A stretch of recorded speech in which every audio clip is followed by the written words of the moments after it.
కానీ ఈ రోజు మీరు తెలుసుకోవాల్సిన ఒక విషయం ఉంది.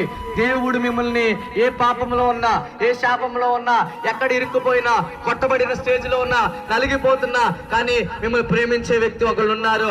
మీకోసం ప్రాణం పెట్టిన వ్యక్తి ఒకళ్ళు ఉన్నారు.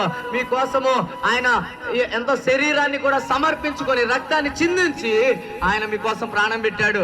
ఈ రోజు మనం చేసే పాపాలన్నీ కూడా ఆయన మీద మోసాడండి.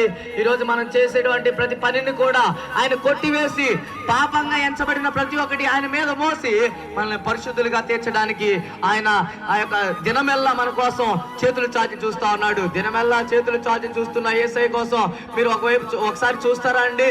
ఎందుకంటే యేసుక్రీస్తు వారు ఎంతో ప్రేమమయుడు, ప్రేమ స్వరూపి అయిన దేవుడు. ఆయన వైపు చూస్తే మీ వైపు చూడకుండా ఉండడు.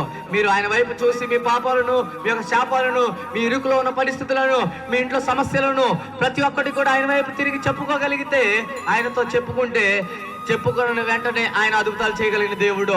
ఉన్నది లేనట్టుగా, లేనిది ఉన్నట్టుగా కల్పించగలిగిన దేవుడు, అల్ఫా ఒమేగా అయిన దేవుడు. ఆయన ప్రతి ఒక్కటి చేయగలిగిన సమర్థుడు. కాబట్టి మీ జీవితాల్లో కూడా దేవుని మయంపరచండి. దేవుడు మీ దగ్గర నుంచి కోరుకున్నది ఒకటే, నువ్వు నా దగ్గరకు వస్తావా, నేను నిన్ను దీవెనలతో నింపుతాను.